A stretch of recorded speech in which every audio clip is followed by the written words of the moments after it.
Rough day? Oh, yeah. Well, better than yesterday. Oh, hey. You're, that... Freak? No, I was gonna say the psychic's kid. Freaks are some of my favorite people in the world.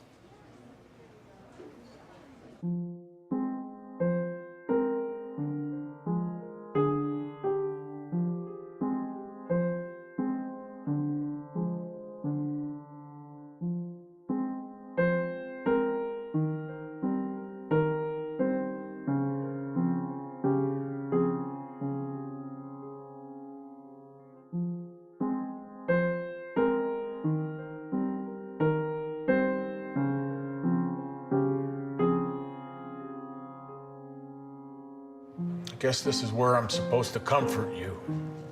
We've never had death like this.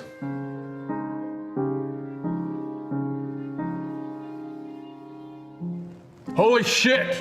Unholy shit. You mean father.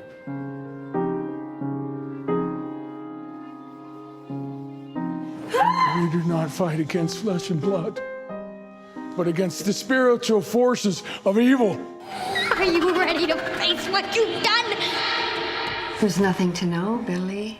There's only what you want. Oh, Jesus, why do you still sound like a magic fucking 8-ball? What do you want? So you see dead people? Yeah. Just like the... Just like the movie, yeah. What if Roman's body generates a unique signature? As far as I can tell, he's nothing more than ghost garlic. Everyone get out of the forest now! Run! Run! What does he say? It sounded like Ron. Who's Ron? Holy shit! If a soul wants to move on but finds itself trapped, that soul will lash out at the living.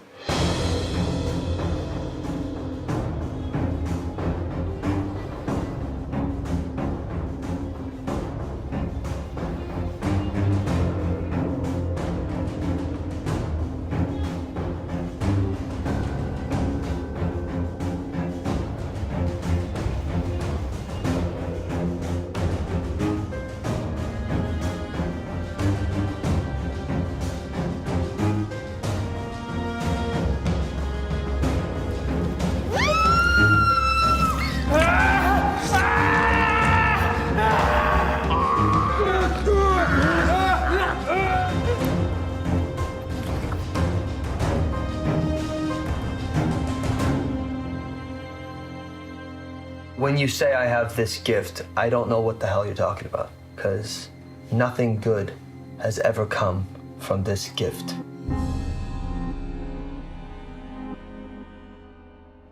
I hate this fucking town.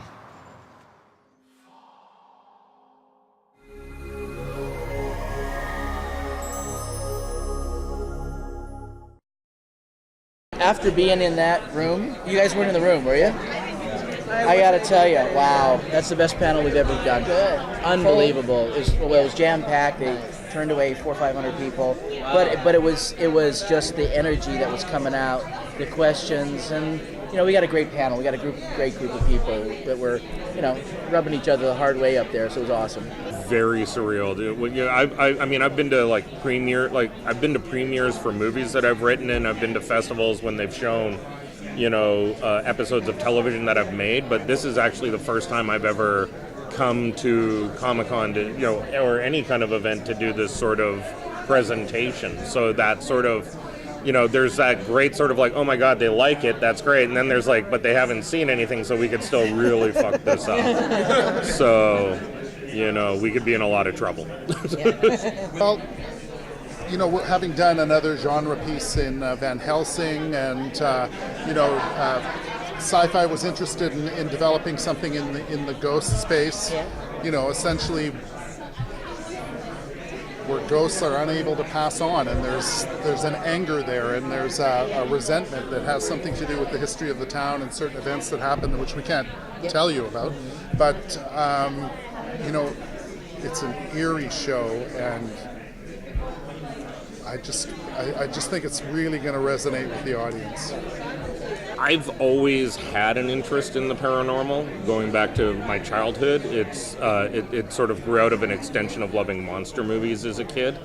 You know, so I've read, you know, tons of books over the years on you know, witchcraft and werewolves. Like I was that weird kid in elementary school that would go into the library and be like, what books do you have on Wicca? You know, and the teacher would be like, oh, I'll get something for you, and then she'd be talking to the counselor, and then they'd be like, Dennis, why don't you come in and draw something for us? Then the police, draw a house with your family. Why do we just see your daddy's feet in the window? We're outside of Vancouver, so we're shooting in Squamish, which is a little remote town surrounded by mountains, and it feels, I mean, we wrote to the location. Actually, when we came up with the idea and the concept, we actually picked the location and wrote a story around it. It's isolated. This is a community that's cut off and has to deal with the paranormal within themselves. And it's an Alaskan community, you know, where a lot of the disenfranchised end up. You know, and there's a scientific community and the normal community, and then there's tensions within people too. So it's all kind of coming from the center in the storytelling. Squamish has a big rock wall behind it called the Chieftain, so you feel like there's no escape. So that's very important to the storytelling of, you know, we needed the feel of Port Moore, Alaska, cut off. I think the combination of storytelling, cast, we're making the picture in Vancouver and that community, and we're shooting a lot in Squamish with the mountain landscape and everything, so that there's a genuine eeriness with a great cast, you know, telling the story from great material. We have great writing room, all BC based.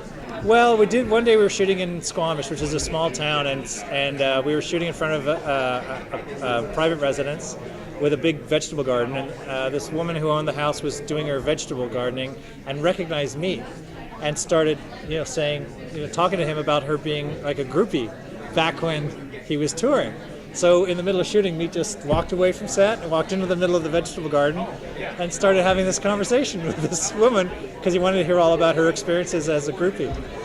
Squamish is about an hour outside of Vancouver, and I've been up there a ton of times, so I know the town quite well. So when we started, I'm from Vancouver, yeah. So I'm born and raised there, and I've traveled for my career from there, kind of thing. So I was kind of like, I get to do a show in Vancouver, and okay, great. I didn't have to go up there, but when they said we should go up and look around and we'll buy you lunch, I said, yeah, that's a free lunch, so I'll go. And then they're like, oh, look at this. I'm like, yeah, that's really interesting. When's lunch? So met with Meat in Calgary when he was doing his tour, and we were considering him to bring him on as a small part in Van Helsing. As a great fan of his music, quite frankly, I was a huge fan of his acting. And if you see a lot of our nomadic pictures, if you go on our website, you'll see we kind of like to reach out and do something different. Sometimes discovering somebody new, sometimes bringing someone from the past that had a career that's not doing so great and giving them another shot at it. And then with Meat, he's just a fucking great guy. And so anyway, they actually wrote a part for him. So I first met with him in Calgary. We sat and talked about it. He was interested in doing the Van Helsing thing, but it was a small part. And I said, you know what, Mike and I just sold another series. Let me sell you to the network. And he was the first person we cast. So that's a great question. A lot of that does come through when we're developing at the very beginning of the season. Is not just what are we going to do in the season arc that we've laid out, but where do we want to see the series going in the long term? And there's definitely a sort of growth to, you know, the world and to the event that's taking place. In terms of in terms of the monster of the week, everything will always come through the fact that it's all ghosts. So it's not going to suddenly become like True Blood, where it's like we're vampires and then next week there's werewolves and now we're adding, this. We're sort of working from a different viewpoint of what the paranormal is for the world, unless Simon's changed his mind and not told me, in which case there'll be werewolves in season 2. So, I've had a couple of paranormal experiences. I'm pretty sure I saw a ghost once when I was about 9 and it scared the living hell out of me. What was it? What kind of ghost was it? It was the ghost of a trapper that I saw while I was out camping, and you know, some people say it was just your childhood overactive imagination, but you know, when you wake up and the guy's making eye contact with you, it's you don't care if it's, you know, you don't care what the real reason is. You just want to get the hell out of that cabin. Well, I mean, I grew up at a time, I think, when I was introduced to these movies where it was all about the psychology of horror, not about the visceral nature of it. Yes, there were visceral moments, but if you didn't kind of win over the audience psychologically first, there was no payoff. So for me, it was really about those films inspiring a slower, kind of more human horror about what our fears are, about what motivates us, instead of just the obvious slash and hack of blood and death, but something that really gets under your skin and stays with you and haunts you, literally. So movies like The Exorcist and Repulsion and Rosemary's Baby and The Shining, and even movies like The Thing and a lot of the John Carpenter movies, Halloween. I mean, they're movies that stay with you because they tap into a basic thing, a basic fear. And that's the kind of thing I was trying to reproduce, really, in the television show, was something that really was about people, not necessarily just about the visuals, you know, something that really, as a concept, scares you. So that was really my only angle into doing a horror show, because that's what I personally like. The ghosts are the mechanism, but the horror that the ghosts are manifesting is really about your personal fear. So everyone at this table has a different fear, which is great. And so in the show, we get to do a lot of that by not repeating ourselves with what it is that one character is afraid of is totally different from another character and totally different. And the way that the ghosts can manipulate their victims is unique to the individual. So whether it's something from your past or just something that you're afraid of, or something that you've done, something you're guilty about, something that happened to you, all of these things can be woven in, and suddenly you get to know a little bit more about that character through how they're being haunted that isn't just them talking about it, and it's a bit of a mystery. So those things, I think, are more frightening than just seeing someone getting their arm chopped off or put through a wood chipper. You know, that's for me why I sort of came from it from that point of view. KANDYSE McClure. I play Landis Barker. Wow, KANDYSE Landis. KANDYSE Landis. Spread it around. I'm Avan Jogia and I play Roman Mercer. No rhyming there. So you're the guy who sees dead people. I see dead people like the movie, yeah. Yep. Yeah. And what do you do with them? Sometimes, mostly I just hang out. You kind of hang out with Mostly them. I hang out with them. You talk to them, ask them about their problems. Right, and then all of a sudden they get real chirpy. They got real upset with me. Something happens. There's this big riff in the well look. There's a whole but there's a big problem, and now I have to deal with it. And now these ghosts are not nice anymore. They're not nearly as nice as they were. So that's my whole bag. What about your bag? I'm just trying to figure it out, and I'm trying to make sense of the whole thing. Right. This thing happens, and I don't want it to be supernatural. I don't want it to be paranormal. I want it to stay within the confines of reason, and I fight for that until, well, things happen. That understand it's paranormal, understand that it's otherworldly, but also it's not like kind of captivated by any kind of the kind of otherworldliness about it. He's kind of like apathetic. It's just the way that he lives his life. Yeah, it's second nature to you. Sure, and for you, and you're trying to explain it, and that's just my life, the way that I live my life. Yeah. And with Vincent is trying to explain it, Father Dan, is trying to explain it with God, you know? So the show ends up being this kind of like lovely construct of people trying to explain the other realms, the dimensions, could be like dimensions upon dimensions, or the afterlife, or whatever it is, with words, when really it's ephemeral. It's like something you can't hold on to. I mean, trying to explain it not just for, for interest's sake, for the sake of debate, but because there's a really serious problem. Yeah. Right. Not like the idea of having a conversation that could be like, oh, we'll have like a lovely, rosy, wine-filled conversation about seance. The seance about like the afterlife. There are no seances. No, we got to get right to it. There are no seances. We have to get right to it. Wars. It is a threat, and then we all have to figure out where our allegiance lies and what our dogma is, what our beliefs are about this. We're a resilient bunch, though. Yeah. Well, we're it's Alaskans, right? There's it's a like fighting spirit about it. People who live on the corner of the earth. What was the description? Port Moore, next stop, Russia? Yeah. You can see it from your house. That's the one. No, we just argue a lot. No, I haven't. I usually do pranks on films, but this is my first series, and series go a lot quicker than films. So I fall into the Kurt Russell, Mel Gibson side of filming. Right. So which side are you in? I'm in more the Dorothy Lamour section. I love that. Yeah. Yeah, I've been told by so many people that have worked with Kurt Russell, you gotta work with Kurt Russell. You and Kurt Russell, the set will never be the same. You go first. Okay. So, no, it was the fact that I was a fan of Simon Barry's. When I read the script, I've worked with Strasberg. I know about Strasberg. I know about method. I know about image method. I know about Stella Adler. I worked with so many coaches and argued with so many coaches. It's ridiculous. And so, but Meisner to me is the true, and that's the most English of any of them. That's how English actors work. What's on the page is that character. And it is your job as an actor. If it's well written, you don't have to work that hard to find them. And that's a lie, but that's what they say. Because when I first saw Doug, I went, oh my God, how do I play this? And when I say that, then I take things. If I go, oh, I know how to do that, then I turn it down. But Doug, at this point of what we've shot so far, is by far the best character I've ever done acting-wise in 50 years. Wow. He's really good in it too.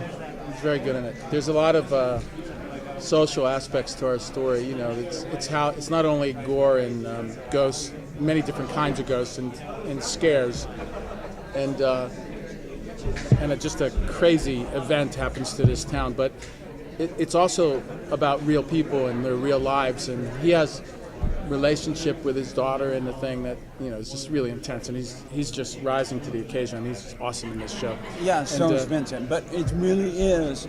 Well, feel free to just jump in on I will. No, but what he's saying, it really is not just about ghost and horror and all that. It's about the relationships between all the characters. Okay, go back. Sorry. No. That's what I was going to say. I don't. Doug doesn't think he's wearing lots of hats. And there is. Oh, good Lord, Doug is the most complicated character that I've ever played. The second I played 3 really complicated characters. One was Robert Paulson in Fight Club. The other was a movie that I did with Bill Macy and Laura Dern, written by Arthur Miller, called Focus. And Arthur Miller characters are really deep and very complicated to actually pull off on a film, because like Bill Macy's character was smart, so he didn't necessarily have to go that way. My character was smart, but he didn't know it. So he plays dumb because that's what he is, but subconsciously he is really intelligent. So they're very complicated. So those are, and there was another one that was very complicated back in the 80s with Michael Keaton, and only because I made him that way. I went to the director, I said, look, take all my lines away, give them to him, and let me, because the hardest thing in acting is being in a scene and having a close-up without ever saying anything. Just letting the audience try to figure out, you can never have dead eyes, with your eyes, what's going on. So those are the 4 toughest. And that was called a squeeze with Michael Keaton. People may not understand how complicated that was, but that guy was tough. Yeah. But Focus was hard, Fight Club was hard. Yeah. And that was amazing. That's definitely. This was not hard.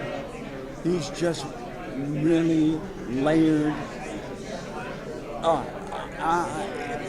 The most layered character ever, even more layered than the Arthur Miller. He's got so many layers to him. And he's like this really hard, tough guy and will take on anybody and then turn around and do a scene that we did, day before yesterday. And I finished the scene and literally I couldn't stop crying after the scene was over for about 7 minutes. And everybody, crew, cameraman, director, everybody, I walked out, everybody was in tears. Hair, makeup, it didn't make any difference. Yeah, everybody was crying. And they stopped long before I did. But I got so deep into it that it just, so Doug, even though he's got this really rough, tough exterior that, like, don't fuck with me. I'm the last person, and then all of a sudden you see him, I mean, I had a scene the other day with Roman, who is the lead, where I'm like gonna kill him, and the next minute, I'm asking him for help. And he's like, oh, wait a minute here. Is he gonna kill me or what? Yeah. That's as much as I can say. Yeah. I may have said too much already. In the process, I probably am a little more complicated now. I probably build my characters a little bit more. But the process of getting there has been the same since I was a sophomore in high school. I would say now the process has probably gotten, because I studied for 8 years, the Meisner technique. I worked with Strasberg. I was directed by Strasberg in a one act. I've been in I've edited Stella Adler classes. I've gone to acting coaches and told them, you're out of your fucking mind. You don't know what you're talking about. And I wrote to my wife the other night, I said, I could actually open up an acting school now. I mean, there's things I want to say to actors on the set, but you don't do that. And if you go one way into a scene, you don't want to end that way. You want to end it. You want to flip it. You want the audience to constantly guess, who in the hell is this guy? And so, over the years, I've always been that way, but over the years, he's been how I build is much more complicated. And my backstories go on forever. My backstory for Doug is an hour long. And then I don't build backstories on the characters that are in there until I see who they are in person. Because you can't build from the script.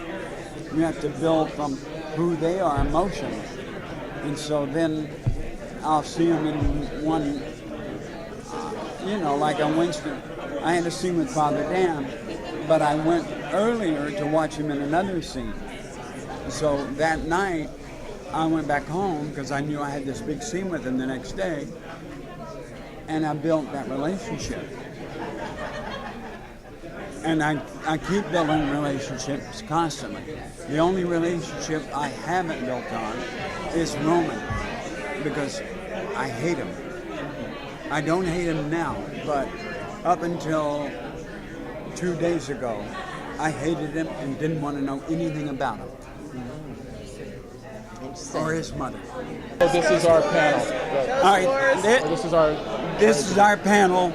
I don't know their names. What's your name? Lori.